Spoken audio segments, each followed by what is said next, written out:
¿Se ve? Sí, doctor, sí se ve. Ok. Bueno, a ver, vamos a hablar hoy de un tema muy bonito, bastante sencillo para explicar, pero bien difícil para diagnosticar y muy difícil, más complejo aún, para llegar al diagnóstico correcto y poder hacer el tratamiento adecuado de las pacientes. Y ese diagnóstico es el dolor pélvico crónico. Vamos a conversar hoy del dolor pélvico crónico y de una patología típica de la paciente en etapa reproductiva, sobre todo de la gente joven, que es la dismenorrea. Muy probablemente gran parte de la población estudiantil que tengo en este momento en este curso, en algún momento de sus vidas deben haber tenido este tipo de problemas. Una dismenorrea, que es un dolor asociado a la menstruación.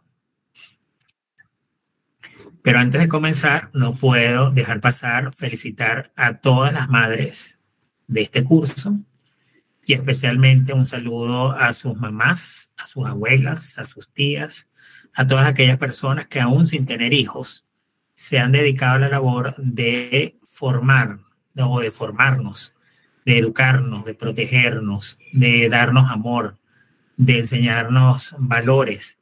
Todo esto para generar una sociedad más justa, una sociedad más empática, una sociedad más educada y tratar de dejar un mundo mejor, sobre todo un mundo lleno de personas, de seres humanos de bien y de buenos ciudadanos. Porque doctor puede ser cualquiera, pero buenos ciudadanos pueden ser, realmente es poco y sobre todo hoy día en donde los valores parece ser que ya han pasado de moda. Dios premie a cada una de sus actos de amor, aquellas que son mamás, y protección. Sus sabios consejos, abrazos, cuidados, ejemplos han sido la chispa que enciende diariamente nuestros corazones y nos impulsan a ser cada día mejores personas. Un agradecimiento eterno para todas aquellas que, como les dije, no solamente son mamás, sino que, aun cuando no hayan parido, tienen la responsabilidad de educar a los sobrinos, a los ahijados, a los amigos, etc. Un agradecimiento eterno a todas ellas y bendiciones para todas ustedes y para sus familiares directos. También quiero felicitar a aquellos papás, a aquellos padres que aún no siendo mamás, tienen la ardua tarea de ser padres y ser madres también en algunos casos para sus hijos. Así que bueno, bienvenidos a la clase de hoy. Espero que hayan pasado un día muy lindo el día de ayer. Vamos a hablar entonces hoy del dolor de causa ginecológica.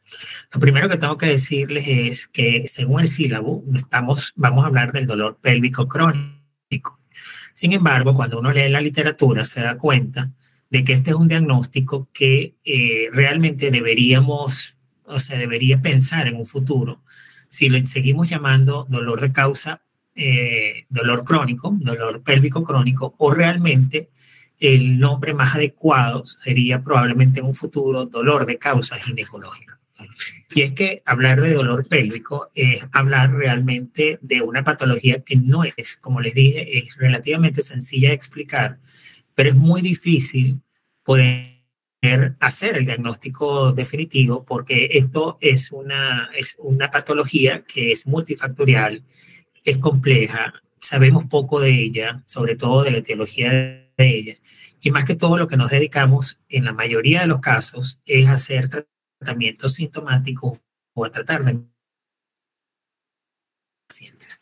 Entonces, tengan muy en cuenta de que muy probablemente cuando ustedes lean literatura más reciente, probablemente ya el término de dolor pélvico crónico a lo mejor va a costar un poco conseguirlo, excepto cuando se hable de la clasificación en tiempo, porque en ese caso sí es importante, y muy probablemente todo en su conjunto se le debería llamar mejor un dolor de causa ginecológica. Ahora bien, ¿qué es el dolor pélvico? El dolor pélvico no es más que un dolor que se va a localizar básicamente en la pelvis anatómica, ¿verdad? También en la pared abdominal anterior, por debajo del ombligo, incluye la zona lumbosacra o los glúteos. Es decir, estamos hablando de toda aquella región que está por debajo del ombligo y que llega fundamentalmente a la pelvis, a todo lo que es pelvis e inclusive región glútea. Es importante que tenemos que hacer una diferencia entre lo que es el dolor pélvico agudo de lo que es el dolor pélvico crónico. Pues en el primero de los casos, por lo general, puede estar causado por alguna patología o alguna entidad clínica que potencialmente puede ser grave en un momento determinado y que va a requerir que nosotros hagamos un diagnóstico rápido, un diagnóstico lo más preciso posible, tratando de buscar una causa específica y haciendo un tratamiento oportuno, un tratamiento rápido que en algunas oportunidades o que en la mayoría de las veces comprende incluso cirugías, ¿ok? Más que tratamiento sintomático. Y eso es una gran diferencia con el dolor pélvico crónico. El dolor pélvico en general es un proceso que tiene una alta prevalencia, puesto que va a afectar alrededor de 4 y hasta el 15% de la población femenina a nivel global en el mundo. Es motivo de aproximadamente el 10% de las pacientes que acuden a una consulta ginecológica. Estamos hablando que 10 de cada 100 pacientes van a acudir a consulta exclusivamente por un dolor pélvico.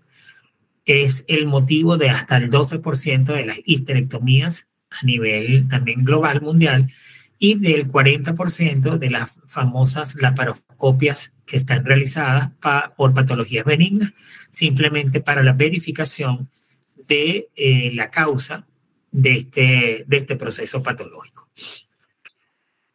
Desde el punto de vista de definiciones, de terminología, tenemos que hacer un paréntesis y hacer una diferencia entre lo que es la definición de nocicepción y lo que se conoce como dolor, porque son dos cosas diferentes. Nosotros hablamos de nocicepción a un proceso neuronal para la codificación de un estímulo nocivo. Es decir, todo aquello que tiene que ver con la transmisión de ese estímulo, pero desde el punto de vista de los códigos que tienen que darse en la conducción nerviosa a través de procesos de codificación ante un estímulo que genere algún tipo de malestar, de dificultad o que sea nocivo para el organismo. Eso se llama nocicepción, que es muy diferente a dolor, puesto que el dolor es una definición que es mucho más compleja, es mucho más amplia, incluye todo lo que son las vías encargadas de la transmisión del estímulo doloroso y también la respuesta emocional reactiva a dicho estímulo. Entonces, cuando hablemos de dolor, estamos hablando de la combinación de los procesos nociceptivos más la respuesta emocional o sensorial reactiva que genera justamente este proceso o este estímulo nocivo en el organismo. Entonces, esto muy probablemente es una pregunta de examen, ¿ok? La diferencia entre nocicepción y dolor. Ahora bien, hablamos de dolor crónico siguiendo la definición de la terminología que emplea la Asociación Internacional para el Estudio del Dolor, que es una asociación internacional que ya el año que viene cumple 50 años de fundada y cuya misión específica y objetivo es el estudio, la investigación y la búsqueda de tratamientos en relación a todo lo que tiene que ver con el dolor. Y ellos definen dolor pélvico crónico o dolor crónico como una experiencia sensorial y emocional desagradable, que va a estar asociada básicamente a un daño físico que bien puede ser real o también puede ser potencial o que es vivido como tal.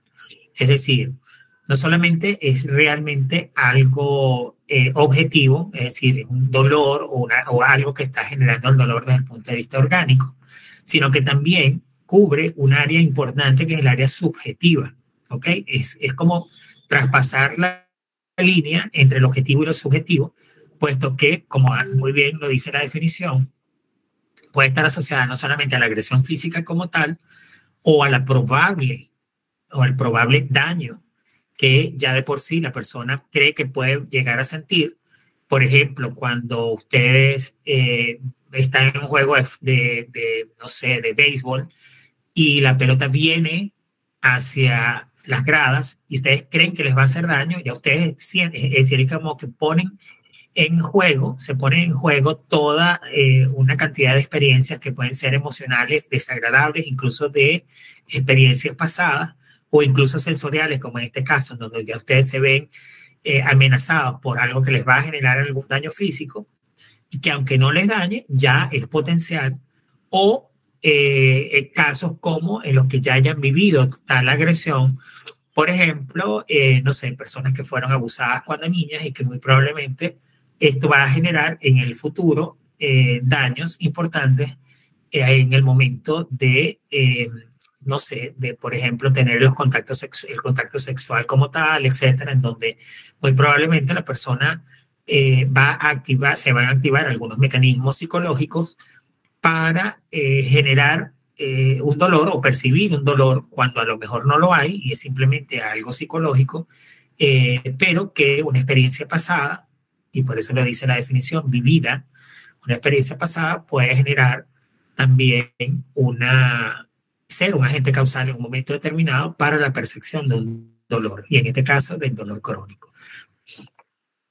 Entonces, el dolor, como les decía, traspasa o está justo en ese medio, en esa línea que se tiene que cruzar entre el objetivo y lo subjetivo, siendo fundamentalmente una sensación subjetiva, y es su carácter desagradable, entre comillas, el que lo convierte básicamente en una experiencia desde el punto de vista emocional y no solamente sensorial.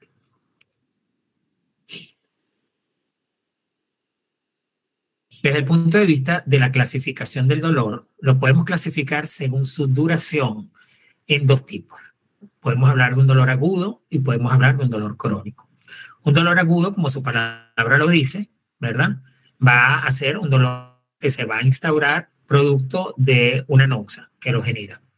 Y agudo, ¿por qué? Porque se produce en forma rápida. Usted está bien y de repente en forma brusca o a lo mejor en forma insidiosa aparece un dolor que usted no tenía. Entonces, esto se transforma básicamente en un mecanismo protector. Si lo vemos desde el otro punto de vista, es un mecanismo protector que permite al organismo reaccionar a estímulos que son potencialmente peligrosos. Es una respuesta adaptativa y es una respuesta normal del sistema nervioso. Por ejemplo, cuando usted tiene, a ver, se me ocurre, un quiste ovario torcido, ¿verdad? Una torsión ovárica. La torsión ovárica, si es rápida, inmediata, inminente, el grado de hipoxia de esos tejidos va a ser tal que el dolor va a ser inmediato y va a ser agudo, la va a doblar del dolor. Y eso se convierte en un mecanismo protector, porque usted va a tener que ir al médico de inmediato a consultar, porque hay algo que le ha generado un dolor que usted no tenía, y eso, de alguna manera, el organismo le está indicando, está encendiendo las alarmas y levantando las banderas para que tomemos acciones inmediatas, ¿ok? Que no pongan, finalmente, que si actuamos a tiempo, no pongan en peligro la vida de un paciente, o por lo menos sus complicaciones. A diferencia del dolor crónico, que básicamente es un proceso de mala adaptación, y también lo ponemos así entre comillas, porque, claro, cuando usted tiene un dolor crónico, llega un momento que usted como que lo interioriza y lo hace como propio, ¿verdad? Entonces, es un proceso de mala adaptación. Constituye además una disfunción del sistema nervioso, por lo que es considerada básicamente una patología. Ya per se es considerada una patología. Y desde el punto de vista de la fisiopatología subyacente, el dolor crónico o los dolores en general pueden ser clasificados como los dolores, como un dolor nociceptivo, que puede ser superficial o puede ser visceral o profundo. Y esto va a depender de la localización de este dolor. Entonces, este dolor nociceptivo puede llegar a ser normal, también entre comillas, porque ningún dolor es normal, y se produce por la activación de los receptores del dolor. Los receptores del dolor, como ustedes recuerdan, se llaman ¿verdad? También este dolor nociceptivo puede ser secundario a un proceso, a una lesión, por ejemplo, si usted se corta, si tiene una herida, a un proceso inflamatorio, por ejemplo, si tiene una enfermedad inflamatoria pelviana, o secundario a una cirugía, por ejemplo, si le hicimos una cesárea, si le colocamos una malla por una incontinencia urinaria, etc.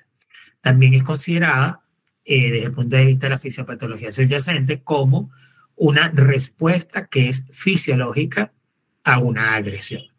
¿Ok? Entonces, estas son las clasificaciones que se manejan actualmente en relación a lo que es el dolor. Además, tenemos que, desde el punto de vista de la fisiopatología, otra subdivisión que es el dolor neuropático. El dolor neuropático va a estar causado por una lesión o enfermedad del sistema nervioso somatosensorial, cuyo origen radica en el mismo sistema nervioso. Es decir, hay un dolor que se origina y que se mantiene producto de la inflamación de un nervio o de alguna de los mecanismos y estas complejas conexiones o interconexiones de nervios que conforman parte de ese sistema nervioso en general, no solamente periférico, sino también con expresión a nivel central. La falta de la relación causal entre la lesión tisular y el dolor es algo que puede ser patognomónico en este tipo de dolor neuropático. Patognomónico significa que es algo que le es propio, que lo identifica. Entonces, ¿qué identifica el dolor? ¿Qué puede identificar el dolor neuropático?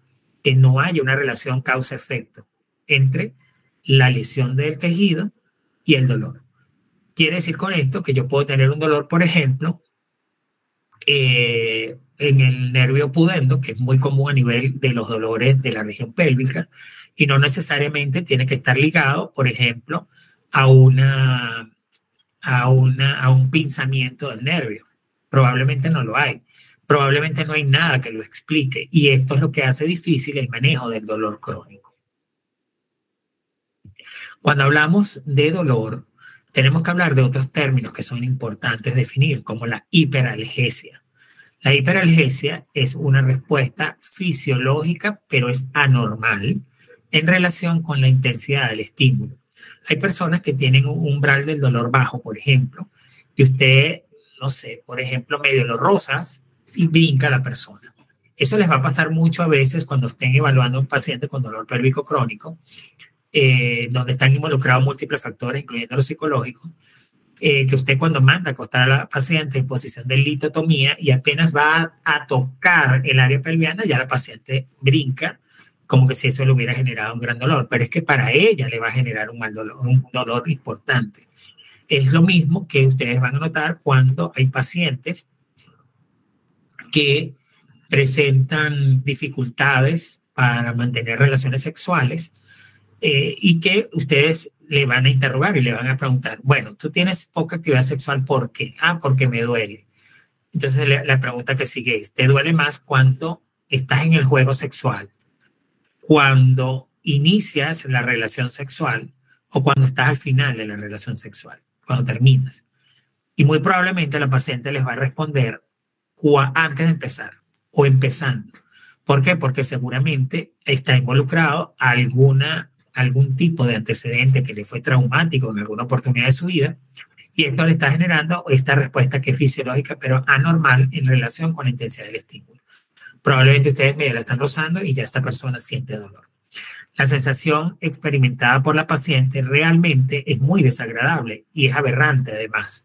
Y el dolor, ella lo puede caracterizar como urente, como punzante, quemante, e incluso se llega a referir como sensación de descargas eléctricas, entumecimientos u hormigueos de la zona. Y todo esto se le denomina hiperalgesia. Además, debemos definir dolor crónico, exclusivamente como dolor crónico, no solamente por la asociación, lo que nos dice la Asociación Internacional de Estudio del Dolor, sino además como asociado a algunos cambios en el sistema nervioso central que van a provocar que el dolor persista pese a que haya desaparecido básicamente el estímulo nocivo. Ese proceso se llama sensibilización central y es un fenómeno neurofisiológico. Es decir, no hay una anoxia en el momento, pero la paciente sigue teniendo dolor. Y además de esto, en el dolor crónico puede presentarse un proceso que se llama alodinia. Desde el punto de vista clínico, se va a expresar en forma de una hiperalgesia, ¿verdad? En donde existe además una disminución del umbral del dolor ante un estímulo, lo que yo les venía comentando anteriormente. Y la alodinia llega a ser básicamente un dolor ante un estímulo que normalmente no genera dolor. Les voy a poner un ejemplo. Yo tengo pacientes que cuando las voy a examinar están muy ansiosas, etc. Y, perdón, por lo general, cuando cuando voy a colocar, ya explico a la paciente, me tomo mi tiempo, permito que la paciente separe sus rodillas. Nunca, muchachos, le digan a una paciente abre las piernas. Realmente yo creo que es, desde el punto de vista auditivo, es como una contaminación, es un ruido auditivo terrible.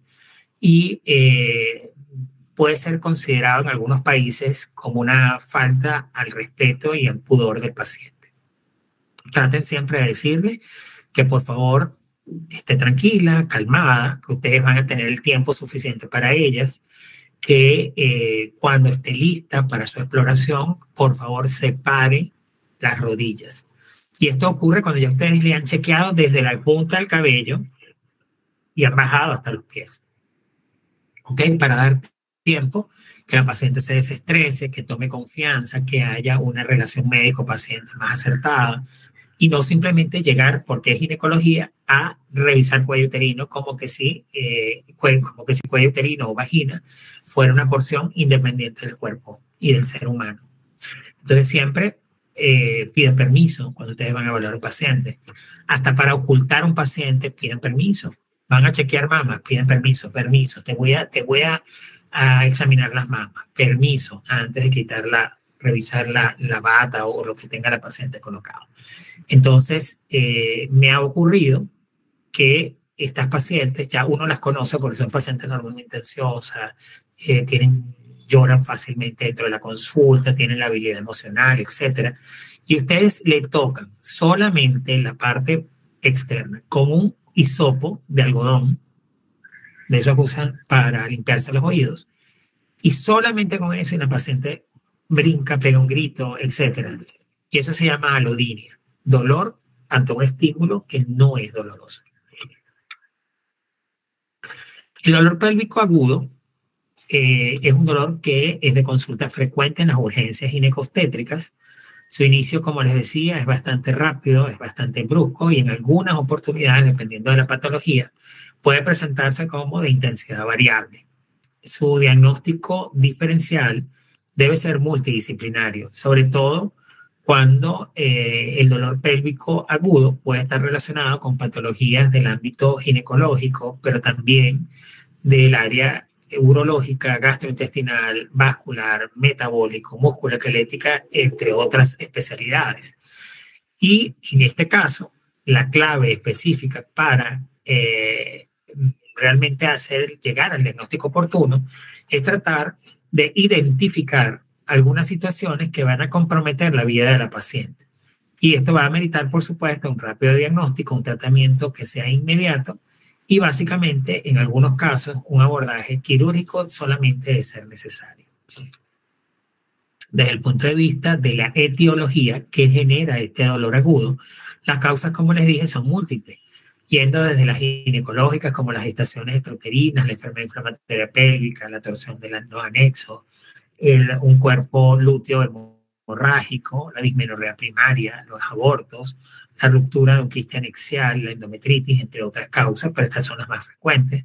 Desde el punto de vista urológico, la pielonefritis, la cistitis, litiasis renal, uretritis. Desde el punto de vista gastrointestinal, los procesos apendiculares, la diverticulitis, la colecistitis, la gastroenteritis, los hilios mecánicos, los vólvulos intestinales, las hernias, por supuesto, sobre todo las umbilicales o las femorales, las colitis ulcerosas. Desde el punto de vista musculoesquelético tenemos los hematomas de pared abdominal, los traumatismos abdominales, por supuesto las hernias. Desde el punto de vista vascular, no perdamos de vista lo que es la isquemia intestinal y el aneurisma aórtico, que es una patología que últimamente estamos viendo con mayor frecuencia, sobre todo en pacientes de cierta edad, ¿no? Haciendo la salvedad de que el aneurisma aórtico es una enfermedad que se ve mucho en pacientes que han tenido enfermedades de transmisión sexual de larga data, que han pasado por múltiples etapas y que nadie les diagnosticó y que llegó al paso del tiempo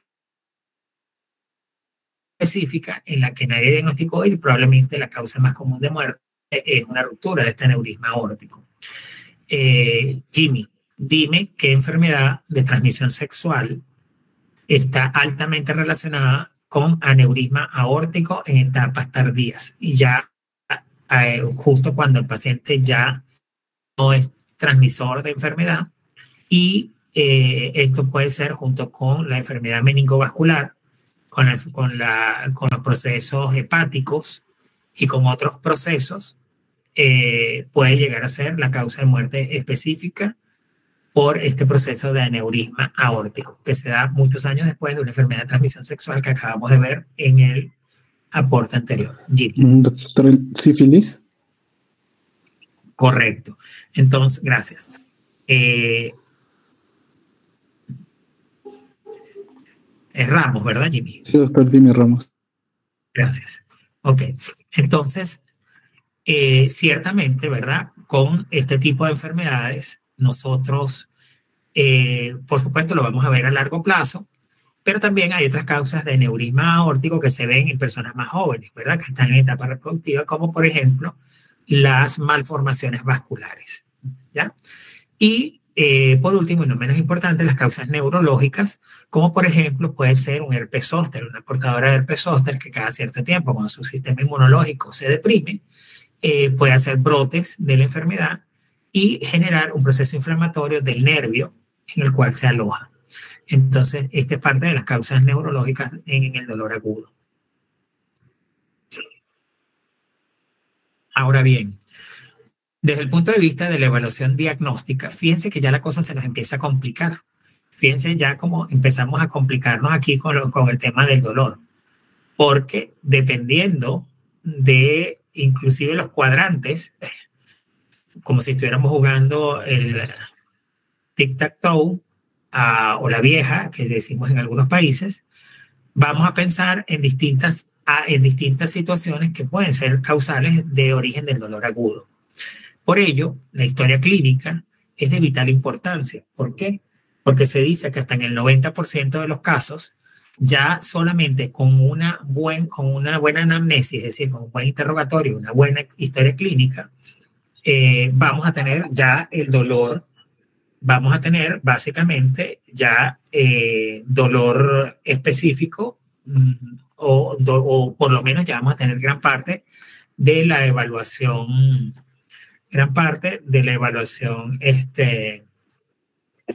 del diagnóstico, ¿verdad?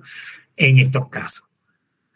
Ahora bien, el examen físico, por supuesto, que tiene que ser integral, porque de nada hago yo con irme a, no sé, a buscar si el punto apendicular es positivo, si no he interrogado al paciente, a lo mejor es un portador de una litiasis renal, y esto puede ser prácticamente una expresión de un cálculo que está descendiendo por uréter, y a lo mejor no fuimos al apéndice porque es lo más común, y se nos olvidó, por ejemplo, hacer el examen físico de los puntos ureterales superiores y medios, por ejemplo. Entonces, siempre es importante poder combinar la historia clínica y el examen físico que ustedes, bueno, ya te conocen, puesto que ya ustedes a la vuelta de la esquina son médicos. Y a esto, ustedes, por supuesto, le van a agregar la analítica, que tiene que ver con los exámenes de laboratorio más importantes para llegar a un diagnóstico específico en el caso del dolor agudo. En el caso del dolor agudo, la analítica tiene una importancia especial. ¿Por qué? Porque aquí se van a presentar la elevación de algunos reactantes de la fase aguda, como por ejemplo la fiebre, que va ligada a un proceso de leucocitosis con desviación a la derecha, en el caso de que estemos pensando en un cuadro bacteriano, una PCR, una proteína C reactiva que va a estar elevada, una velocidad de sedimentación globular que va a estar elevada.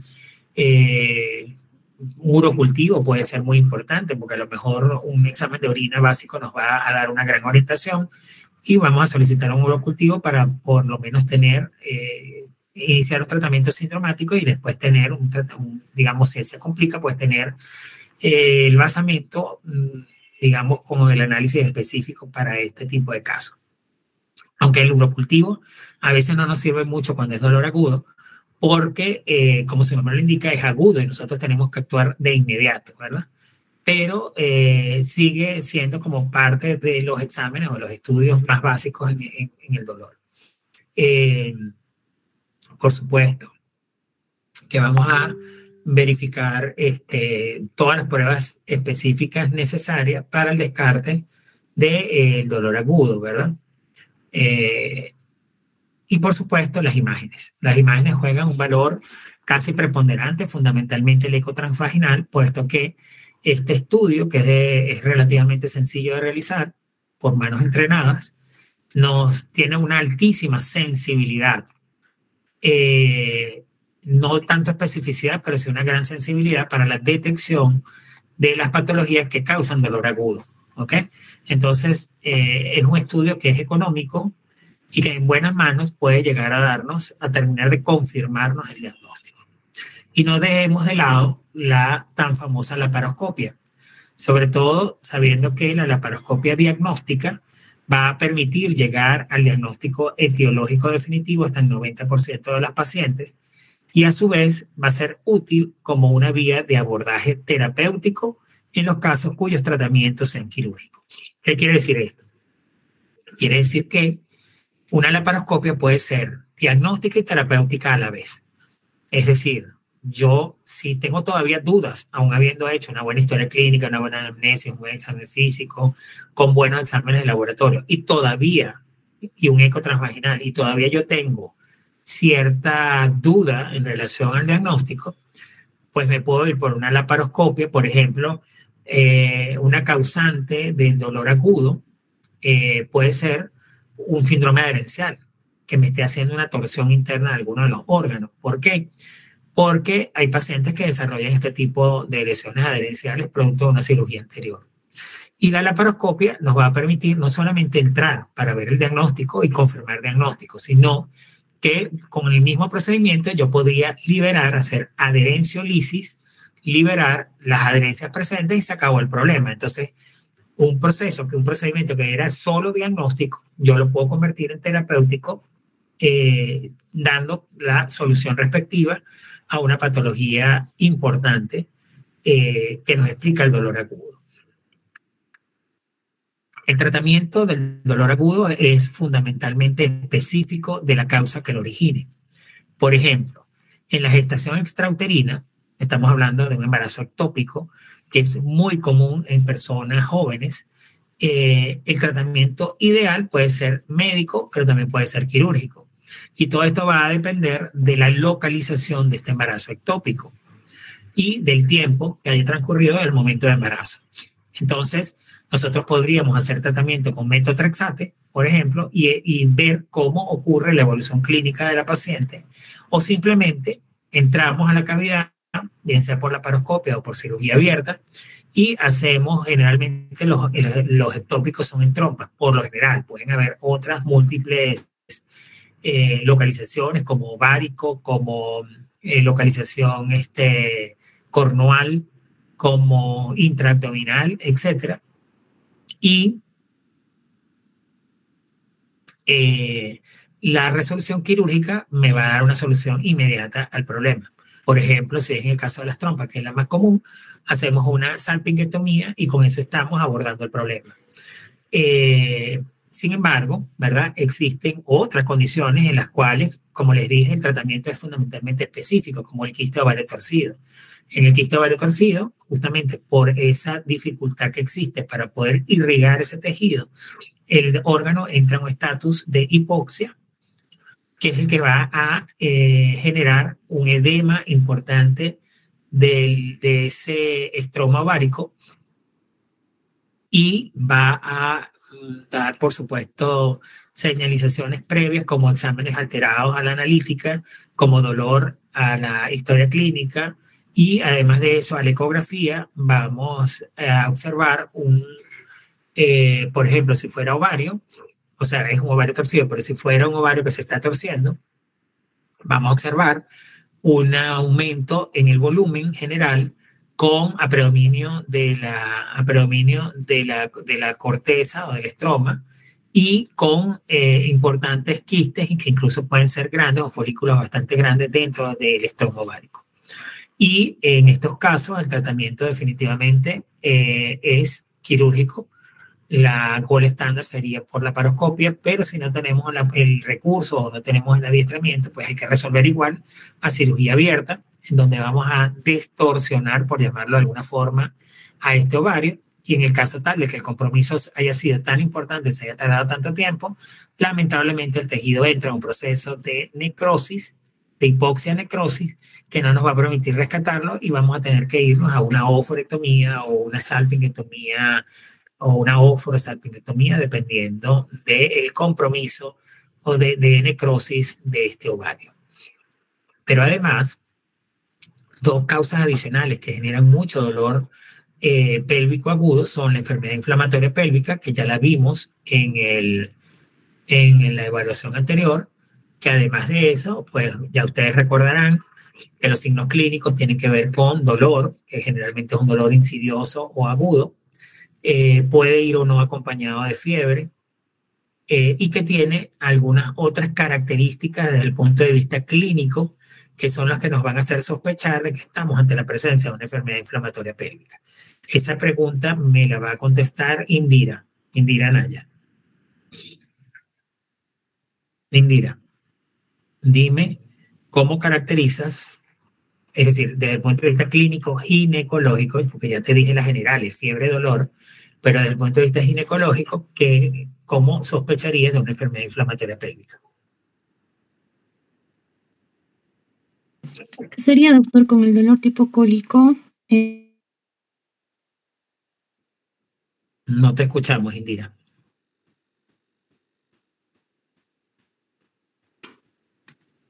Ahí, intenta. Sería, doctor, con el dolor tipo cólico en la parte baja del vientre, en el hipogastrio. Ajá. Desde el punto de vista visual, ¿qué ves?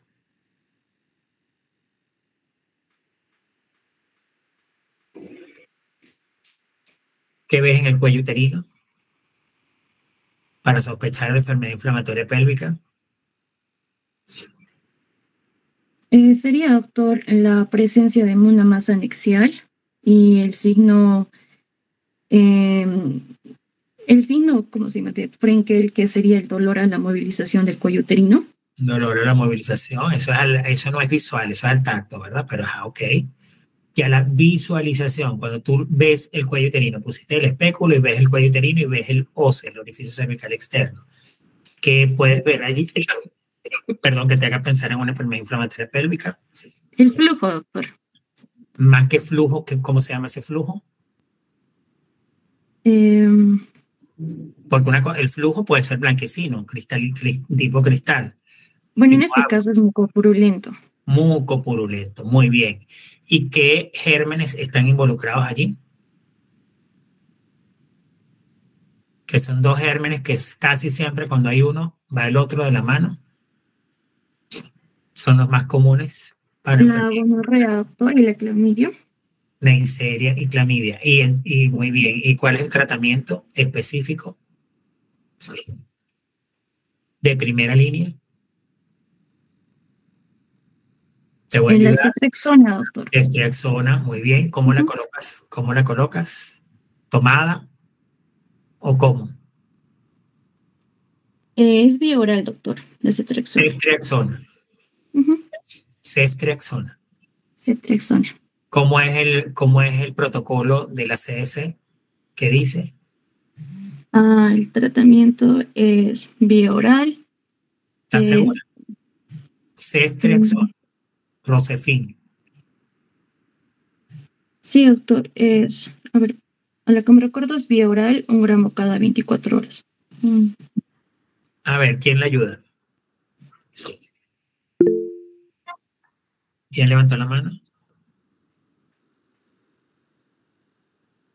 Yul, dime el tratamiento de la enfermedad inflamatoria pélvica. ¿Se usa ese? No, perdón.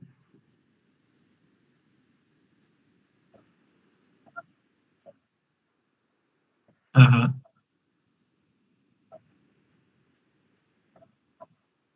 ajá.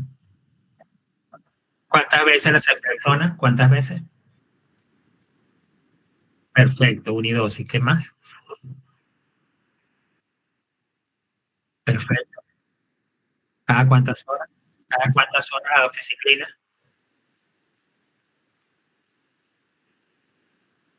2 veces al día, muy bien. ¿Por cuántos días? Perfecto. ¿Y qué más?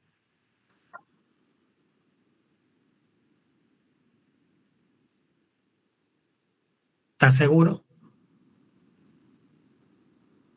Vas muy bien, pero falta el metronidazol.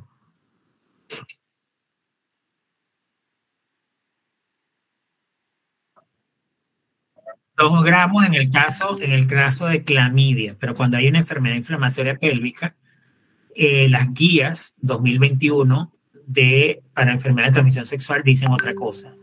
Pero vas muy bien. ¿Quién lo ayuda? ¿Quién fue el otro que levantó la mano? ¿Quién? Doctor Díaz Flores, metronidazol de ¿Quién está 500 hablando? ¿Quién miligramos. está hablando, perdón?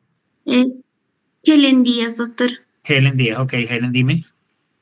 Metronidazol de 500 miligramos vía oral cada 12 horas, por 14 días, doctor. Perfecto. Entonces, repíteme, cierra la idea, Helen, y dime el tratamiento completo. Te llegó un paciente al que tú estás sospechando enfermedad inflamatoria pélvica con un dolor agudo, fiebre, dolor en la movilización del cuello uterino y salida de una secreción mucopurulenta por el orificio cervical externo. Dime cuál es el tratamiento. Sería ceftriaxona de 200 miligramos, vía intramuscular, más doxiciclina de 100 miligramos. ¿De cuántos miligramos, Yul?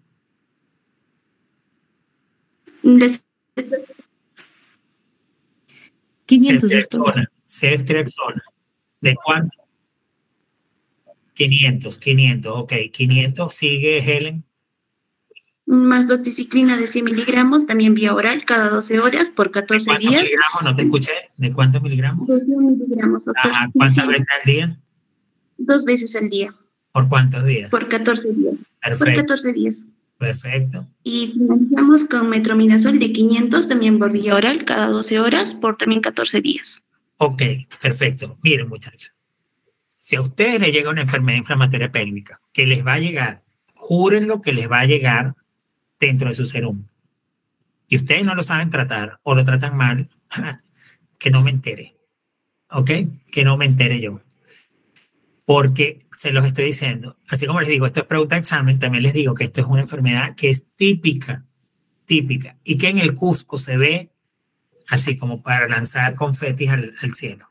Se ve muchísimo. Así que ya lo saben. Ese es el tratamiento de la enfermedad inflamatoria pélvica. Y por último, y no menos importante, está la dismenorrea. La dismenorrea es... tenemos que primero definirla, ¿verdad? Para poder hacer el manejo. Y se dice que la dismenorrea básicamente es la aparición del dolor en la zona abdominal baja, también llamada zona pélvica, inmediatamente antes de la menstruación o coincidiendo con ella debido a contracciones dolorosas del músculo uterino. ¿Ok? Entonces, la dismenorrea, es decir, ya venimos hablando del dolor agudo, del dolor crónico, del dolor pélvico o del dolor de causa ginecológica, como les dije al principio. Pero para hablar de dismenorrea particularmente, esto es un síntoma, porque realmente más que un signo es un síntoma, en donde hay la aparición de un dolor que nos lo va a referir a la paciente que casi siempre da antes o los días antes de la menstruación o coincide con la menstruación. Y les aseguro que si yo tuviera en este momento la posibilidad de estar con ustedes de forma presencial y les mando a levantar la mano a las chicas, les aseguro que casi la totalidad de la clase me levantaría la mano si yo les pregunto quiénes de ustedes han padecido en alguna oportunidad de su vida de una dismenorrea. Es muy, muy, muy común, mucho más común de lo que ustedes creen. Entonces, si es tan común, tenemos que saber definirla, tenemos que saber diagnosticarla y tenemos que saber tratarla, que es el objetivo uno de los objetivos fundamentales de la clase del día de hoy. La dismenorrea hay dos tipos de dismenorrea según los tiempos, que es la dismenorrea primaria, también llamada esencial, y está la dismenorrea que se llama secundaria, que también es llamada orgánica. ¿Ok? Básicamente, no es tanto en relación al tiempo. En relación al tiempo ya van a ver otra. Esto es en relación a qué es lo que lo está causando. La primaria, como su nombre lo indica, o también esencial, es cuando no encontramos una patología macroscópica a nivel pélvico que pueda explicar dicho dolor. Es decir, en esta paciente hemos hecho inclusive hasta los estudios adicionales, como por ejemplo la ecografía, tomografía, etcétera, y no vemos nada que nos indique desde el punto de vista de la macro, ¿verdad? A nivel pélvico que pueda explicar el dolor. Esa es la dismenorrea primaria. La dismenorrea secundaria, también llamada orgánica, es aquel dolor que está producido por una patología orgánica pélvica identificable. Por ejemplo, un paciente con un mioma a nivel intraligamentario. Oye, lo diagnosticamos, ya sabemos que probablemente ese es el dolor. Un paciente que tiene un endometrioma grande, bueno, muy probablemente en el momento que ya la regla crece, genera tensión en la capa visceral del recubrimiento peritoneal y eso es lo que genera el dolor, por ejemplo. Entonces, en esos casos es una dismenorrea secundaria, también llamada orgánica, porque en este caso está involucrada una patología orgánica.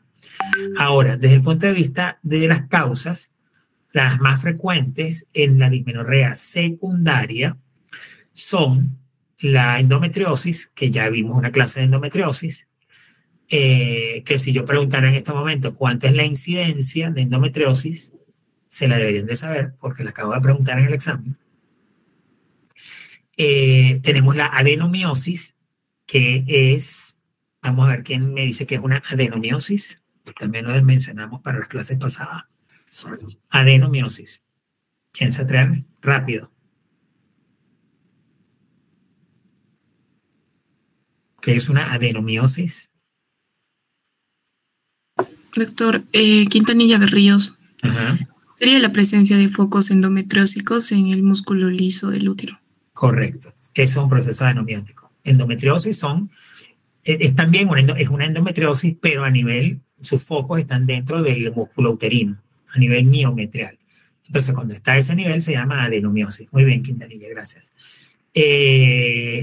Entonces, las causas más frecuentes de la dismenorrea secundaria, ojo, son endometriosis, adenomiosis, procesos infecciosos como la enfermedad inflamatoria pelviana, los miomas, algunos miomas, porque no todos los miomas duelen. Por ejemplo, si yo tengo un mioma subseroso, ¿ese duele o no duele? ¿Quién se atreve?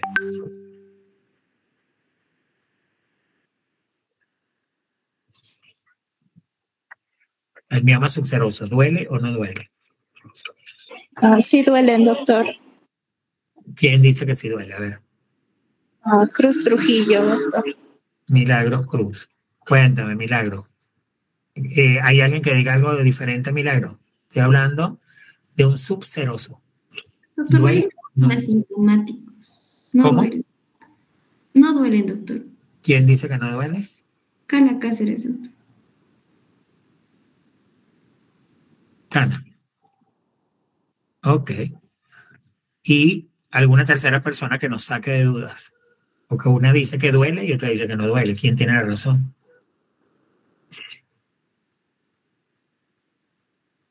Y el que me diga quién tiene la razón, me tiene que decir el por qué. A ver, ¿quién se atreve?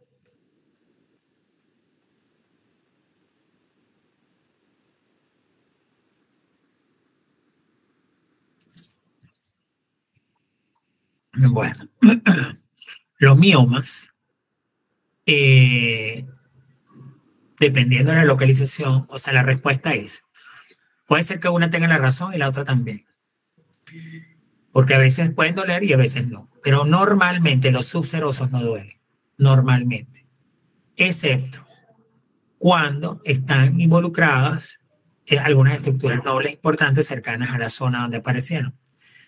Y además, cuando el tamaño es tan grande que por su propio peso puede generar algún estatus digamos, de efecto compresivo o efecto de masa que puede generar dolor a nivel pélvico. ¿Ok? Sería como un dolor referido. Entonces, en general, pues las dos podrían tener razón. Pero si yo me inclino en una pregunta específica, la respuesta es no. ¿Ok? Entonces, Cana se acercó más a la realidad. Carla, Bueno. doctor. Ajá. Perdón. Carla. Es Carla. Sí, Carla, doctor. Carla, listo, gracias. Y además de esto, en la dismenorrea, del 45 al 95% de las mujeres en edad reproductiva tienen dolor con la menstruación.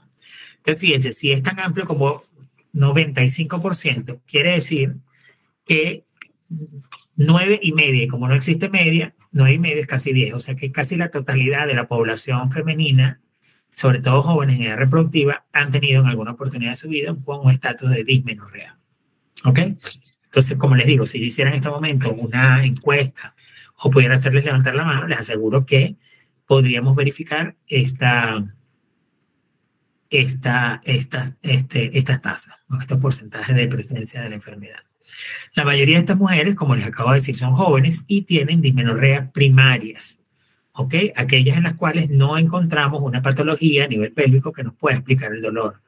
Y se estima que este tipo de dismenorreas primarias es la causa que produce una mayor cantidad de pérdida de horas de trabajo o de horas de inasistencia a la escuela, sobre todo en pacientes o en mujeres jóvenes. Se dice que además este proceso de dismenorreico genera un efecto, digamos, en contra de la economía de los países, puesto que al presentarse en personas jóvenes, en etapa reproductiva, es la misma gente que se encuentra en ese momento en una etapa productiva desde el punto de vista económico en la sociedad. Entonces, si a estas pacientes todos los meses les tenemos que dar permiso o se sienten mal o tenemos que darle horas de trabajo libres porque definitivamente no pueden trabajar así porque las incapacita, eso genera una pérdida importante de recursos económicos para las empresas y para la economía de un país. Entonces, no tenemos que desestimar que no solamente es un problema orgánico, sino que también puede constituirse en un problema social. Perdón. Y por supuesto hay inasistencia a las actividades laborales. Vamos a hablar ahora exclusivamente de dismenorrea primaria, porque las secundarias ya las hemos venido hablando en el transcurso de esta cátedra de ginecología desde que empezamos, ¿verdad? Ya hemos tocado varias de las patologías que ya les mencioné, ya las hemos tocado. Pero el objetivo fundamental de esta clase es tratar más a fondo, la dismenorrea primaria, que es en la cual no encontramos una causa aparente o una causa patológica macroscópicamente hablando. Para esto existen algunas teorías, y la teoría que más, digamos, se acerca o es la más estudiada o más se acerca a la realidad hasta estos momentos, porque las cosas pueden cambiar de aquí a unos años, pero hasta estos momentos es la teoría de la sobreproducción de prostaglandinas a nivel uterino. Y esto tiene que ver con una liberación o esta liberación de prostaglandinas aumentada. Esta dada supuestamente se debe a la desintegración de las células endometriales que causan una hipercontractibilidad del miometrio que deriva básicamente en procesos isquémicos e hipóxicos del músculo uterino, con lo cual se genera un proceso de inflamación crónica. Y entonces se liberan algunos metabolitos anaeróbicos debido a esa isquemia que se está produciendo, estimulando unas fibras específicas que son las fibras de dolor tipo C, que van a dar lugar a un dolor referido por la paciente. Entonces, como les digo, la teoría que más se acerca a la realidad en estos momentos es la teoría de la sobreproducción de prostaglandinas a nivel uterino. Estas pacientes que padecen dismenorrea van a presentar una disminución importante en lo que es el umbral de activación de las terminaciones nerviosas del útero a diferentes estímulos, y por ello van a estar estimuladas más fácilmente por las prostaglandinas y su intermediario. Es decir, que no solamente vamos a tener una sobreproducción de prostaglandinas, sino que además estas pacientes van a tener una disminución del umbral de activación de esas terminaciones nerviosas que están en el útero a distintos estímulos. Es decir, que ante pequeñas incluso cantidades de prostaglandinas ya se van a activar estos receptores porque va a haber una disminución del umbral para la activación del dolor a nivel del músculo uterino, también llamado miometrio. Y si evidentemente la causa o la teoría que más da lugar a pensar en que esta sobreprotección de prostaglandina es la que nos genera la dismenorrea primaria, entonces el tratamiento va a ir básicamente dirigido al uso de antiinflamatorios no esteroideos que tienen actividad antiprostaglandínica, ¿ok? Es lo más lógico. Ahora, si nosotros tuviéramos que caracterizar el dolor de la dismenorrea primaria, normalmente se va a iniciar 1 a 2 días antes de la regla o con el comienzo de la menstruación y gradualmente va a ir disminuyendo en alrededor de 2 a 3 días, ¿ok? Generalmente es una sensación que viene acompañada de náuseas, diarreas, cansancio, dolor de cabeza, una sensación terrible de malestar general que acompañan por lo general dolor.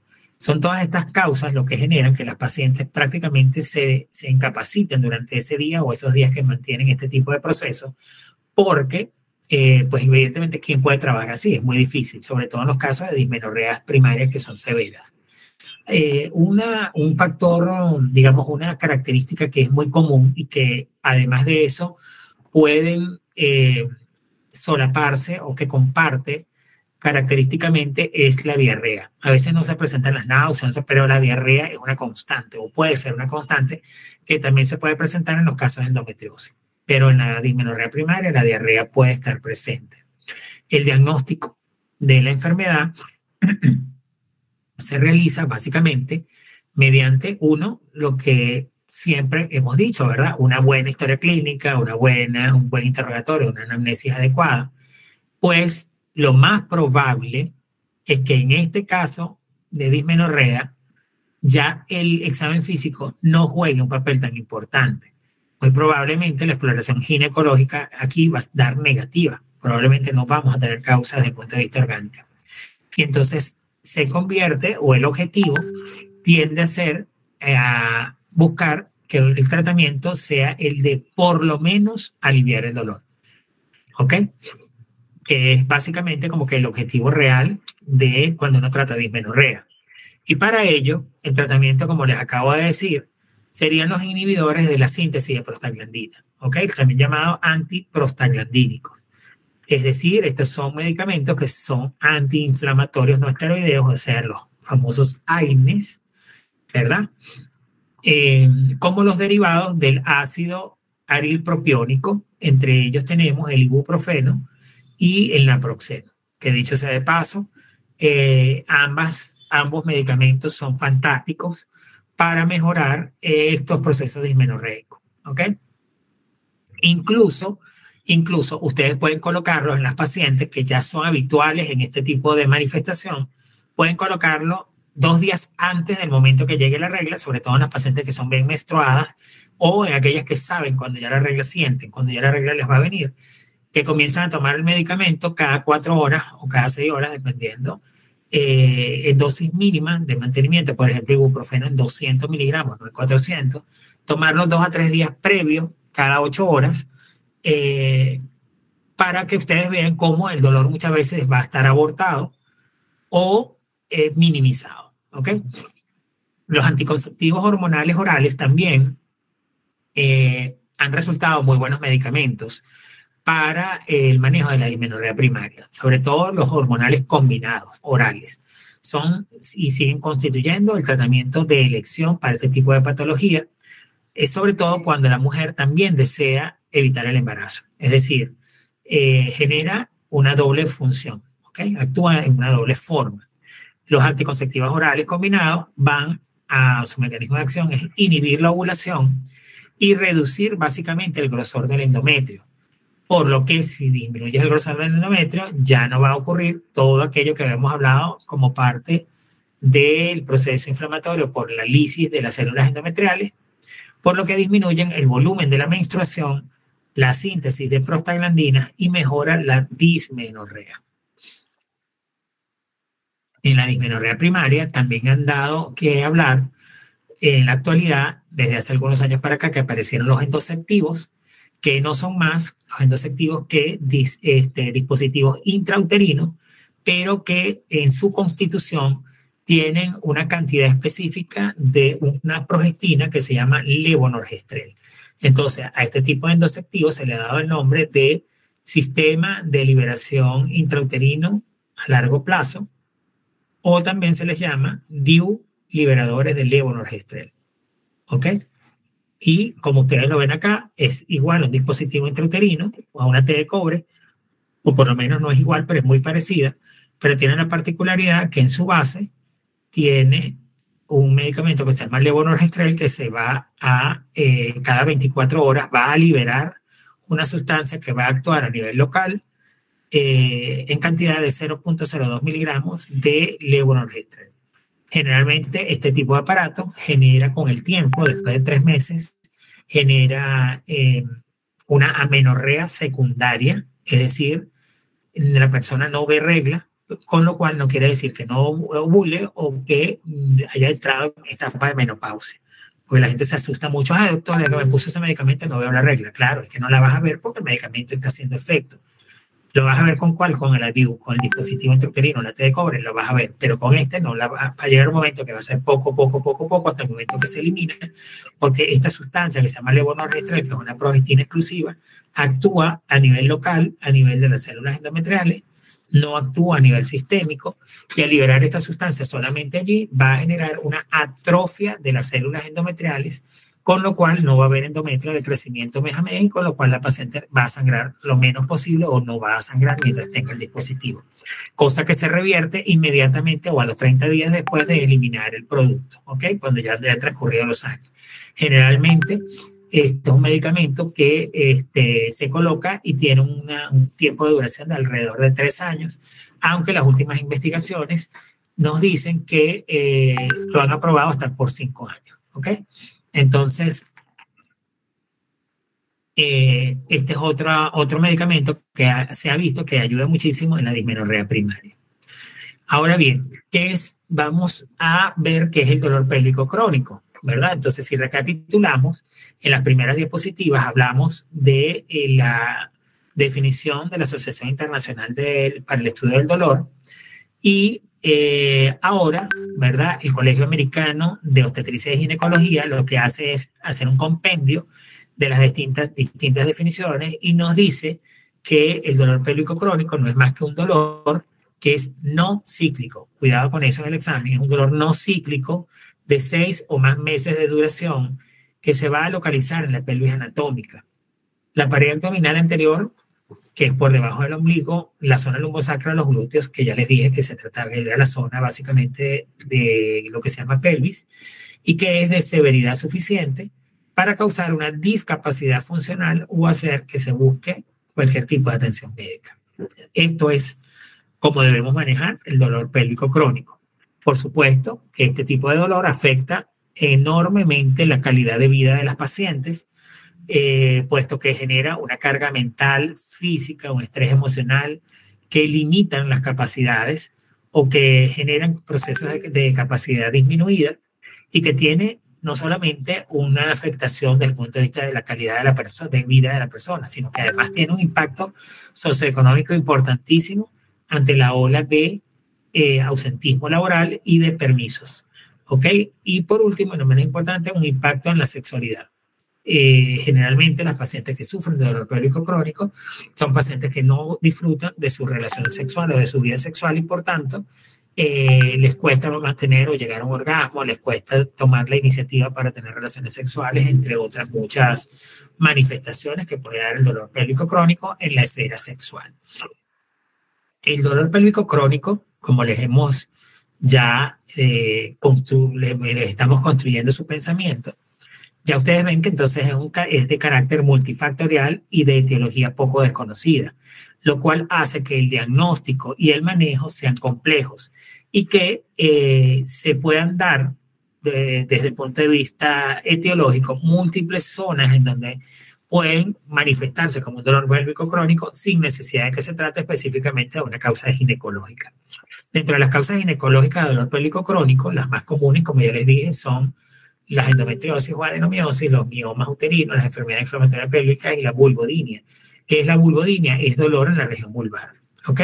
Entonces, no solamente son esas, sino que tenemos otras que pueden dar dolor a nivel de la misma zona, como son las causas urológicas por el síndrome de vejiga dolorosa o el dolor uretral, también por los cálculos renales, por ejemplo, en los casos de gastrointestinales, el síndrome de intestino irritable o colon irritable, la enfermedad inflamatoria intestinal, desde el punto de vista musculoesquelético, la fibromialgia, los síndromes miofaciales de la musculatura, y desde el punto de vista de otras, tenemos la neuralgia del nervio pudendo, que es más común de lo que ustedes creen y que pueden incapacitar a una paciente. Yo tengo una paciente ahorita recientemente, ella tuvo 2 hijos, pero después del segundo quedó con una neuralgia de los nervios, del nervio pudendo, que le han tenido que hacer de todo, infiltrarla todo, porque inclusive revisarla en el chequeo ginecológico anual es súper difícil porque ella no puede hacer abducción de las piernas porque el dolor es impresionante y no puede tener o mantener mucha vida sexual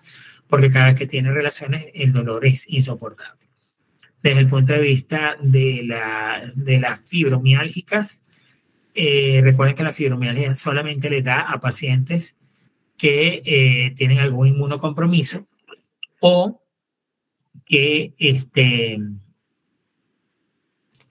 básicamente tenga mucho estrés, sea en baja la defensa, tenga como esa, digamos, ese antecedente importante de vivir siempre bajo mucho estrés y se puede manifestar como una fibromialgia. También tenemos las neuralgias de los nervios iliohipogástricos, que son un poquito más complicados incluso de bloquear, y los ilioinguinales o genitocrurales, ¿ok? O genitofemorales también. Entre ellos los vasos o la zona por donde discurre o transcurren los linfáticos o la vasculatura oficial de la región, de esa región, ¿ok? No siempre, ojo, no siempre hay una causa orgánica que pueda explicar este dolor, ¿verdad? Y es muy frecuente entonces en el dolor pélvico crónico ya no buscar tanto la etiología o buscar analíticas que sean inmediatas, porque básicamente se van a conseguir con el choque de que no van a haber ningún cambio importante dentro de los estudios. ¿Por qué? Porque muchas veces puede ser psicológico o puede ser de otra causa, donde no hay una causa orgánica que pueda explicar este dolor. Este dolor probablemente es uno de los dolores más fuertes en la mujer y pueden encontrar una discordancia entre lo que es el dolor, que básicamente puede llegar a ser invalidante crónico, que refiere a la paciente, y la escasez o ausencia de anomalías objetivables en las pruebas complementarias. ¿Ok? Entonces, esto es muy importante que lo recuerden. La nula respuesta de la sintomatología a los tratamientos empleados, a las cirugías realizadas, es muy común del dolor pélvico crónico. Igual, hasta un 30% de las pacientes que presentan dolor pélvico crónico, básicamente, no identifican la patología a nivel pélvico. Cuando exista alguna patología, ¿verdad? La relación entre esta y el dolor pelviano es a menudo bastante incierta.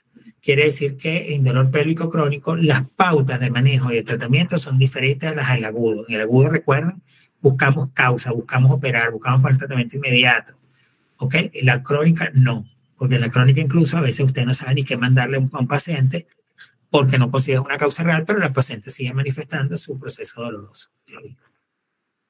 Desde el punto de vista de los mecanismos que provocan la aparición de este dolor y sobre todo su persistencia a nivel pélvico, van a estar relacionadas con complejos circuitos que van a incluir vías neuronales, o sea, las neuronas periféricas que están en íntima relación con también la médula espinal y otras áreas específicas del cerebro. El estudio de esta red de conexiones neuronales junto con los mecanismos de percepción del dolor van a representar un gran reto para la investigación y para los investigadores y para quienes hacemos clínica también. Recuerden que tenemos que considerar algunas condiciones médicas y no médicas. Es decir, tenemos que considerar que existen o que pueden existir factores psicosociales que pueden provocar o magnificar un dolor pélvico. O también pueden haber antecedentes por malas experiencias de partos distóxicos, de abuso sexual, etcétera, que tengan una relación directa con esta acción de este dolor pélvico crónico. ¿Ok? ¿Cómo evaluamos el dolor pélvico crónico? Es un poco distinto, o al principio, mejor dicho, es relativamente similar, pero buscando cosas diferentes. Aquí es donde radica realmente la diferencia. La historia clínica, por supuesto, tiene un valor fundamental en lo que es el tema de diagnóstico de dolor pélvico, y tenemos que hacerla como es, como Dios manda, ¿verdad? Signos vitales, temperatura, tocar, evaluar, inspeccionar, observar, etc. O sea, tenemos que afinar nuestros diagnósticos.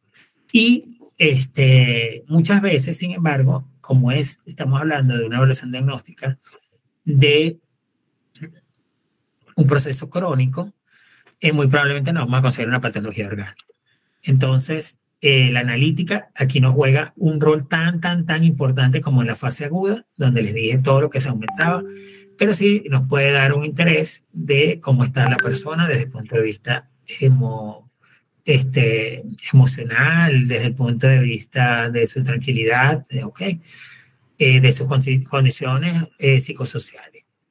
Y llegamos aquí a las pruebas diagnósticas, porque las pruebas diagnósticas aquí sí tienen pueden llegar a tener más relevancia, aun cuando recuerden que estas son aquellas en las cuales no tenemos una causa aparente. Pero se pueden utilizar otras pruebas, como las pruebas de evaluación sensorial cuantitativas, que son fundamentalmente algunas pruebas que realizan los psicólogos, pero también podemos hacer termotest, como en este caso, en el cual ponemos una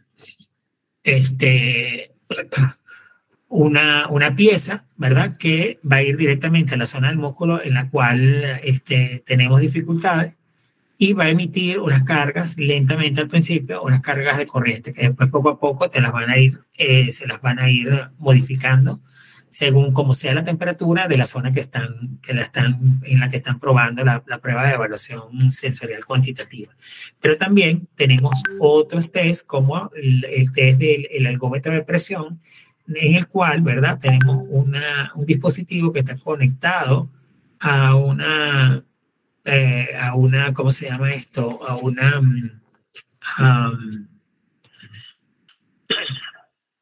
Se me fue ahorita el nombre, pero es un manómetro.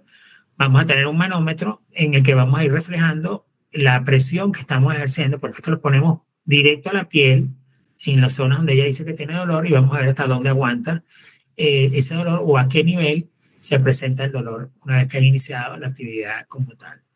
¿Ok? Y recordarles que también aquí juega un papel importantísimo en los procedimientos de diagnóstico intervencionista, como por ejemplo el uso de toxina botulínica, pero a nivel de los músculos que normalmente generan el dolor pélvico, el bloqueo del nervio pudendo, que también es muy importante que lo conozcan, porque más de una vez ustedes hacen episiotomías laterales derechas por lo general, o muchas veces no hacen episiotomía. Pero recordarles que cuando hay mucho dolor, cuando no hay relajación de esa zona, o cuando queremos trabajar exclusivamente esa zona y la paciente tiene riesgo para recibir una anestesia severa, pues lo podemos básicamente manejar. Y también nos ayudamos de otras fórmulas, que son los bloqueos del nervio pudendo solamente con lidocaína al 2%. ¿Ok? Agarrando una inyectadora grande. Y una aguja larga, una aguja grande para poder llegar hasta el sitio. Y aquí están los reparos anatómicos que hay que tocar antes de que el nervio transcurra como tal. Aquí vemos una resonancia magnética de y por aquí se debe haber visto, pero no lo veo ahorita, una inyectadora con su aguja que iba en dirección a la zona pélvica. Esto básicamente es para la inyección de toxina botulínica expresada por ¿cómo se llama? El bloqueo del nervio pudendo guiado, ¿ok? En este caso por una resonancia. ¿Cómo hacemos las terapias del dolor crónico? Bueno, esto lo podemos dividir en un área farmacológica, en bloqueos analgésicos, en fisioterapia, en psicoterapia y en intervenciones quirúrgicas y clínicas. Desde el punto de vista farmacológico, el dolor neuropático va a responder, o mejor dicho, responde insuficientemente. No es que va a responder, responde muy mal a los analgésicos convencionales.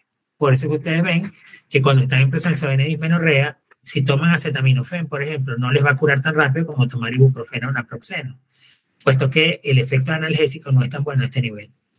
Ni tampoco el efecto de los antipiréticos, entre otros, que tampoco son importantes para el manejo de este tipo de dolor.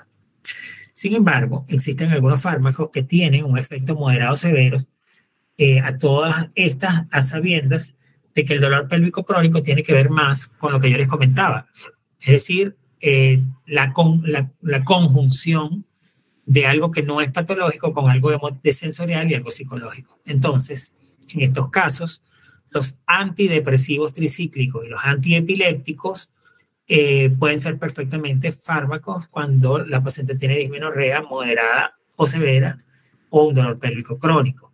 En este caso, uno de los antidepresivos tricíclicos más usados es la amitriptilina, de los inhibidores de la recaptación de serotonina, ¿verdad? Y los medicamentos que se les denominan gabapentanoides o gabapentinoides, que son básicamente la gabapentina y la pregabalina, que se utilizan para el tratamiento del dolor, del dolor crónico como tal. Sin embargo, todos estos medicamentos no es que escapan de no tener, digamos, efectos secundarios. Todos estos medicamentos tienen efectos secundarios, sobre todo los antidepresivos y los antiepilépticos, que ponen como atontada a la gente y los ponen como a dormir. Y si hacen un trabajo pesado, como manejar, no sé, aquí hay mujeres que manejan grúas, que manejan combis, etc. Entonces, de repente, estos efectos secundarios no le van a ser tan beneficiosos. Al igual que si usted fuera médico y tiene que tratarse con alguno de estos productos, pues probablemente hay que estar muy pendiente de usted, porque generalmente el médico en etapa de formación genera muchas etapas de tristeza, de depresión, etcétera, que pueden ser robustecidas con el uso de los gabapentinoides. La psicoterapia. La psicoterapia es otra forma bastante holística de poder hacer el manejo de del dolor pélvico crónico. Y entre ellas dividimos 3 formas específicas. 1, la terapia conductual. 2, las terapias de grupo. Y 3, la mindfulness, ¿ok? Que son las psicoterapias básicas. El mindfulness, las primeras 2, ustedes las conocen, las habrán visto o han visto que sus pacientes los hacen, etcétera, pues son las 2 más comunes. Pero el mindfulness se define como una atención plena, es decir, donde estamos evaluando íntegramente a nuestro paciente, a nuestra pareja y a nuestros hijos. Esto es cuando se hace en forma grupal, ¿verdad? Pero para el dolor pélvico crónico es una práctica de atención plena, preventiva, a través de algunos ejercicios mentales cuyo objetivo va a ser básicamente fijar la atención, es decir, ponerla a usted en el aquí y en el ahora, tal y como están sucediendo las cosas, sin pretender ejercer ningún tipo de control sobre ellas. ¿Ok? Entonces, estas 3 terapias se han visto que tienen una muy buena influencia sobre el dolor pélvico crónico. Y llegamos a la fisioterapia, es decir, no solamente ya hemos hecho los tratamientos anteriores entre el farmacológico y el psicológico, sino que también desde el punto de vista de los fisioterapeutas nos han recomendado y nos han dicho que si vemos la literatura, el dolor miofacial, es decir, del músculo y de la fascia del músculo, está muy frecuentemente asociado a un dolor pélvico crónico. El síndrome miofacial se va a definir como la presencia de un punto gatillo, ¿ok? O un punto disparador doloroso, también llamado trigger point, en un músculo, que es signo de una hiperirritabilidad de ese músculo o dar de su fascia. Para ello, tenemos que hacer una individualización de los músculos dolorosos que permitirá realizar un correcto tratamiento de punta de gatillo, lo que se llama puntos de gatillo, que sería una terapia manual, también llamada la biofeedback, con lo que se consigue mejorar la coordinación y la función de dicho músculo. No hay que olvidar, dentro de otros tratamientos, el hecho de que la cirugía juega un papel preponderante en ciertos casos de dolor pélvico crónico. ¿Ok? Entonces no tenemos que desestimar que a lo mejor se trata de una patología que necesita o amerite cirugía y se acabó el problema. También en algunos casos neurológicos, sobre todo referidos al dolor del nervio pudendo, por compresión en los que se puede realizar una neurólisis del nervio. Es decir, nosotros pudiéramos desconectar esos nervios, el que le genera dolor, o generar también tratamientos hacia el sistema nervioso central como la neuroestimulación. ¿Ok? En conclusión, ¿verdad? El origen del dolor pélvico crónico y de la dismenorrea, evidentemente que es muy complejo. Como les decía, este era un tema fácil de explicar, pero es difícil cuando uno lo lleva a la práctica clínica porque, como ustedes vieron, es multietiológico, multifactorial, entran en juego las emociones, lo que dice el psicólogo, lo que dice absolutamente todo el mundo.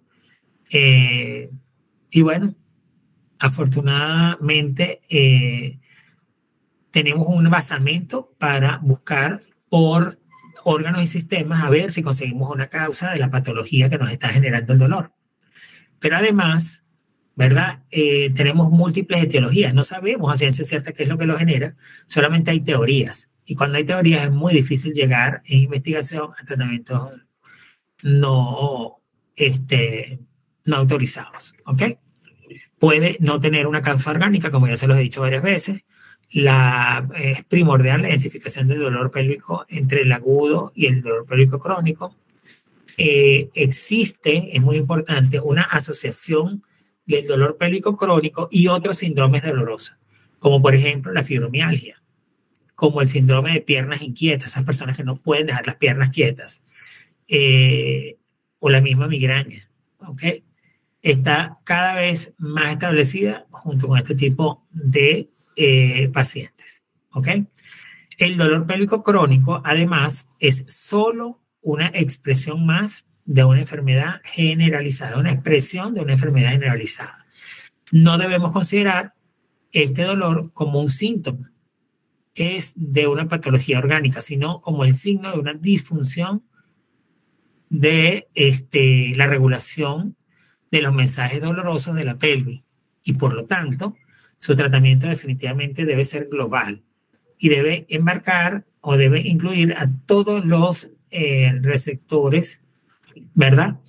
Y debe incluir básicamente también a todos aquellos aspectos que van a estar relacionados básicamente con el dolor. Y no solamente esto, sino además conectar con las consecuencias tanto desde el punto de vista de la función como de las emociones que están involucrados en lo que es el concepto hoy día de dolor. Y bueno, con esto terminamos la clase de dolor pélvico crónico y damos prácticamente por concluida la primera clase del tercer bloque para ustedes.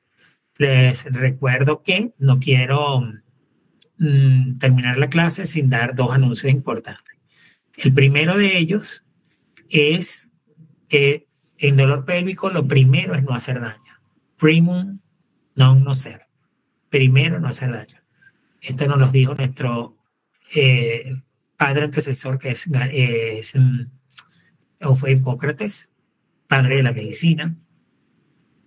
Queriéndoles decir con esto que cuando ustedes no sepan de qué se trata, o busquen ayuda, pero no pongan tratamiento. Es mejor no poner tratamiento y esperar un poquito para ver de qué se trata, que poner un tratamiento ciegas, porque usted puede estar enmascarando una patología o sencillamente está alargando los tiempos en los cuales la paciente va a estar bien, o generar básicamente un daño más que un beneficio a nuestros pacientes. Entonces, siempre recordarles que las patologías de dolor deben ser manejadas, y sobre todo las crónicas, como multifactoriales y como múltiples profesionales trabajando en pro de la misma causa, del mismo problema y de la misma investigación en dolor, investigación en el campo de los laboratorios para medicamentos nuevos y investigación clínica para nosotros, que somos los que nos vamos a hacer cargo de los pacientes. Mira, la asignación no salió. Bueno, aquí no sé por qué no grabó, pero la asignación ahora, habiendo terminado la clase, es la siguiente. No les voy a dar en este momento, les voy a mandar a leer un paper que se lo voy a pasar a Liz para que lo lean el fin de semana, ¿ok? Y muy probablemente la semana que viene vamos a entrar con preguntas. Sin embargo, esa es una tarea. Sin embargo, más que eso, lo que les quería hablar era acerca de la nota de responsabilidad social, o sea, lo que van a tener que hacer para responsabilidad social del tercer trimestre, del tercer aporte. Este va a tratar acerca de los métodos anticonceptivos y métodos de planificación familiar, ¿ok? Tengo pensado que, bueno, el video es una buena opción. Por cierto, no se los vi en las redes. Les dije que por favor lo colocaran en las redes, no se los vi. Necesito que aparezca por lo menos en las historias de todos ustedes, porque voy a agarrar algunas al azar de las redes de ustedes y voy a revisar si lo tienen colocado o no. Por lo menos, si no en la historia, por lo menos en las historias, en las redes sociales de ustedes, etcétera, necesito que lo coloquen porque es un trabajo que no puede quedarse sin ser difundido. Además, es parte de la responsabilidad social de la extensión, el trabajo de extensión de nuestra universidad. Por favor, cuélguenlo porque en cualquier momento voy a hacer la revisión. Y el que no lo tenga, pues muy probablemente lo que hago es que de la calificación que sacaron en el anterior, elimino algo para que sean pechados, lamentablemente, en el último aporte. De segundo, quería recordarles que las tareas que tenían que haber ingresado al aula virtual, ya me imagino que todos las colocaron, porque si no, también eso les va a acarrear dificultades posteriormente. Necesito que estén todos allí porque en cualquier momento van a hacer supervisión del aula virtual y necesito que todo lo que ustedes hayan hecho, que les respalde las calificaciones obtenidas, estén colocadas allí. Y por último, y no menos importante, recordarles que bueno, que entonces esta última parte va a ser acerca de anticoncepción y métodos anticonceptivos en general. Para ello, voy a pedirles que me den algunas ideas diferentes al video, porque podría ser el video y podría ser algo adicional, toda vez que estamos cerrando digamos, la materia. Vamos a cerrar la materia con eso.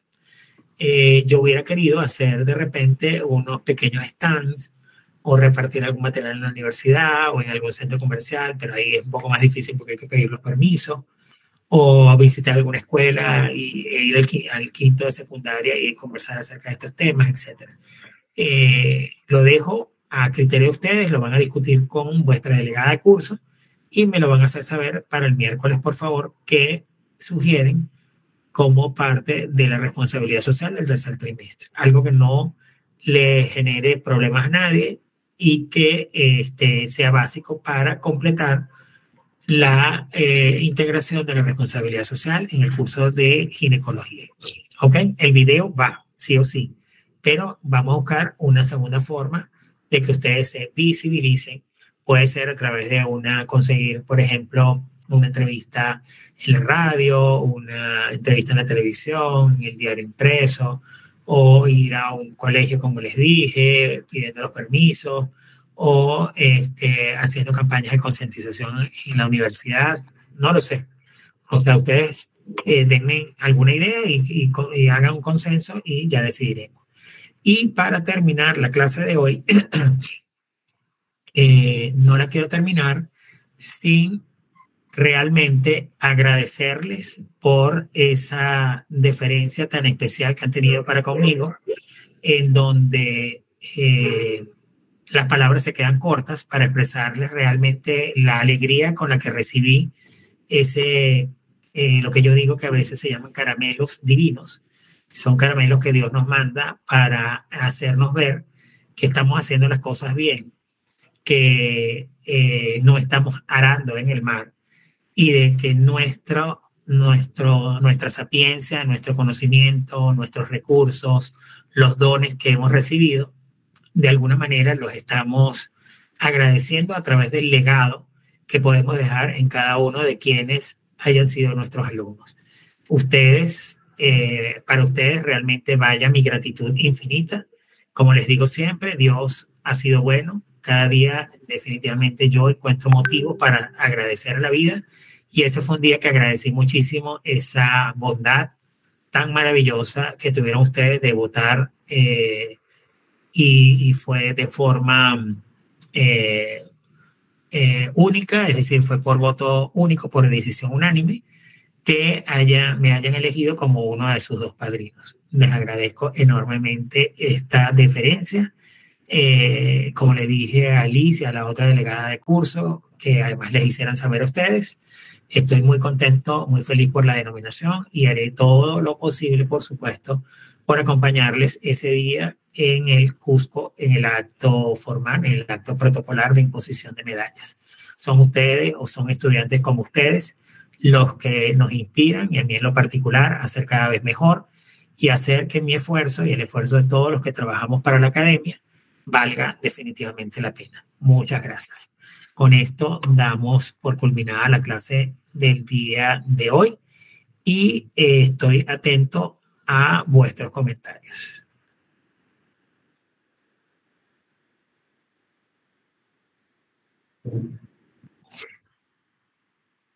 Muchas gracias por todas esas manifestaciones de cariño que están colocando en este momento.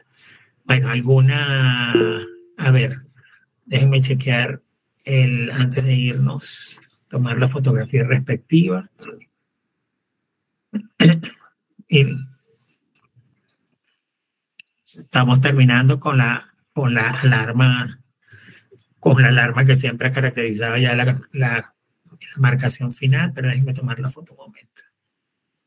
Todavía tengo unos minutos de tiempo. Vamos a ver qué dicen aquí los comentarios, que casi nunca tengo tiempo. Perdón. Necesito verificar si... a ver. Disculpen que se me fue la página.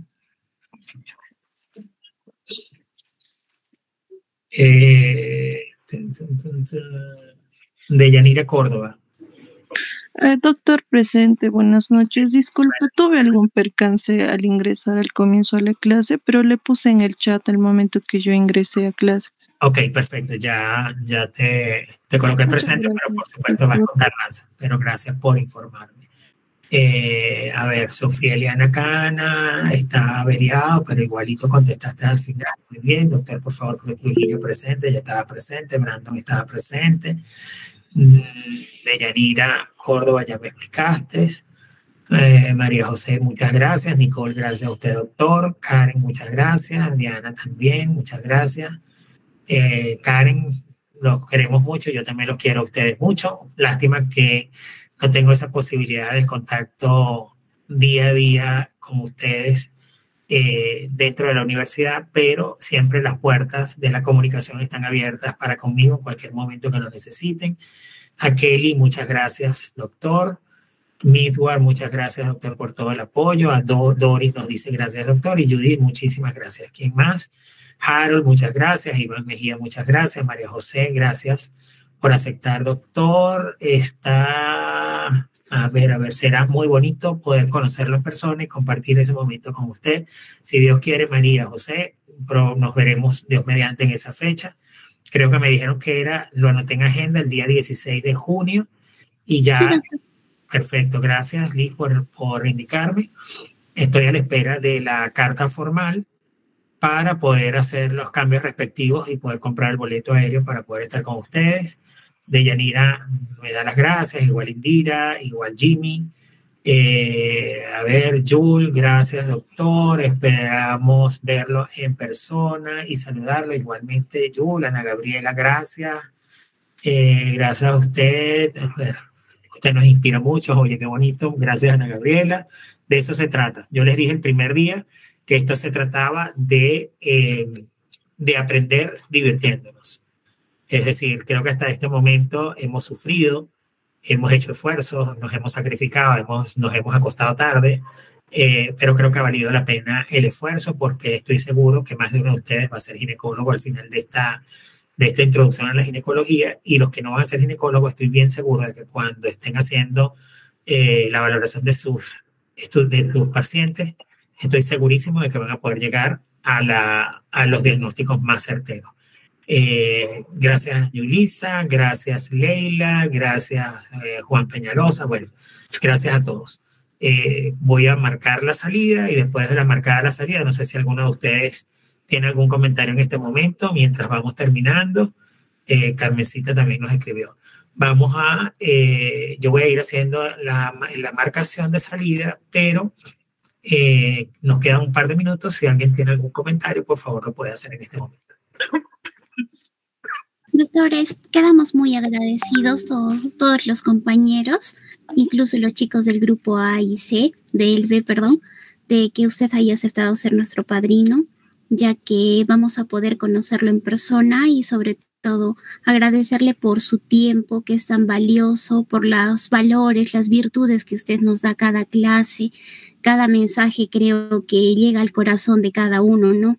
Y sabemos apreciarlos, ya que gracias a usted no solo vamos a ser doctores, sino vamos a ser muy buenos doctores que se dediquen no solo al atender físicamente al paciente, sino mentalmente.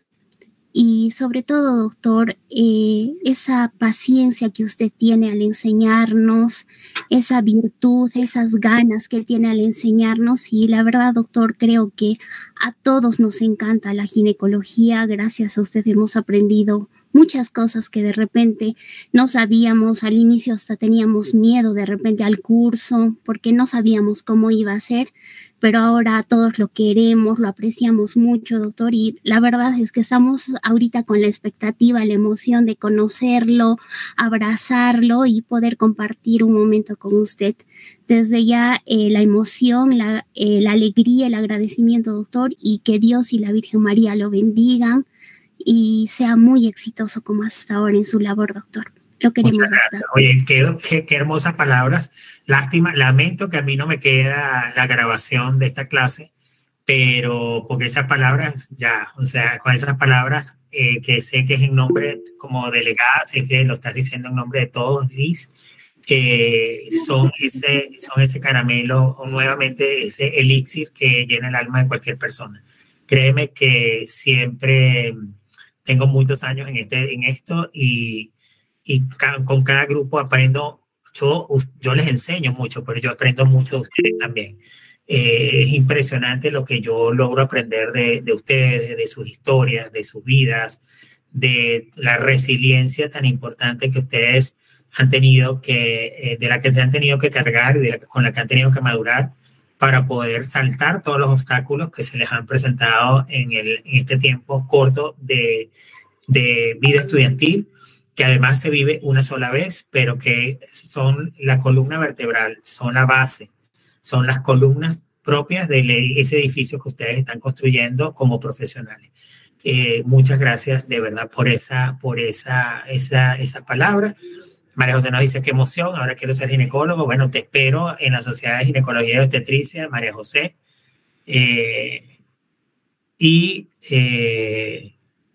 Muchas gracias. Ahí están las palabras. Muchas gracias.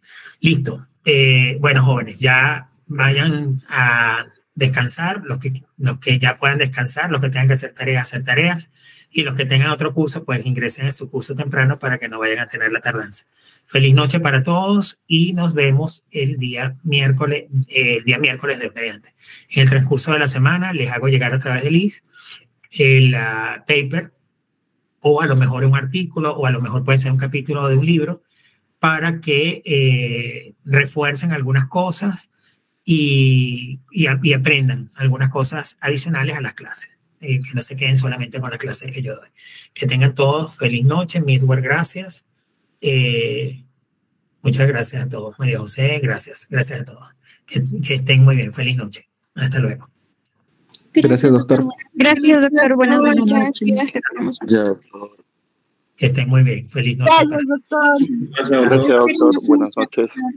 Cuídense, muchachos, y estudien mucho. Estudien para que este último aporte salga en las mejores calificaciones, no para que pasen la materia, sino para que tengan un mejor promedio para poder concursar al CERUM y queden en los sitios donde ustedes quieren quedar. Así que a esforzarse. Que tengan todos feliz noche. Cuídense.